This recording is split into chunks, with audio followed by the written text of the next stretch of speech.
ისო ილაპარაკება ღმერთს და ღმერთი ილაპარაკება იესოს. იმემჯერა რომ მამას შეუძლია და ელაპარაკოს ძეს და სულიწმინდა მამას და ასე შემდეგ. ერთმანეთს ილაპარაკებიან? კი. იესო ყოვლის მცოდნეა? კი. მამა ყოვლის მცოდნეა? კი. ერთმანეთს ილაპარაკებიან? კი. რაზე? უბრალოდ ლაპარაკობენ, კარგ რაზე ლაპარაკობენ? ლაპარაკობენ თავის სიყვარულზე. მაგალითად, ყველაფერი, თუ შენ ყოვლის მცოდნე ხარ და მე ყოვლის მცოდნე, რაზე უნდა ვილაპარაკოთ? ყველაფერზე. ხო, მაგრამ რაზე უნდა ილაპარაკონ? ღმერთი არის ყოვლის მცოდნეა, ყველაფერი იცის და იესოს ყოვლის მცოდნეა, ყველაფერი იცის. კარგი, რაზე უნდა ილაპარაკონ? ყველაფერზე, მაგალითი მომიყვანე.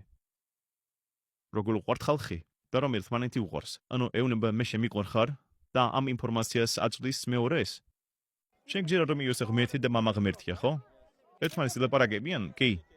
რატომ? რატომ არა? როგორ როსო ორივე ყოვლის მცოდნეა? ეს ადრე გამეგია, მაშინ მიპასუხე. რაზე უნდა ილაპარაკონ, როსო ორივე ყველაფერი იციან? როგორ უნდა ვილაპარაკოთ? მე თუ რაღაცას გეტყვი, შენ უკვე ეს იცი?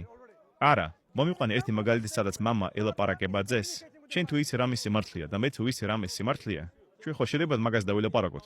როგორ? შეიძლება? მინდა ვიცოდე როგორ? მაგას აზრი არ აქვს. ანუ მე და შენ თუ რამე ვიცით, მაგას ვერ დავილაპარაკებთ? მაგას ვიზნაშ მაგალითი მომიყვანე. არა მაქვს. იმიტომ ვერს გექნება და მე გეუბნები რომ ვერს გექნება ეგეთი მაგალითი. ვერ მომიყვან ერთ მაგალითსაც, ერთსაც ვერ მომიყვან.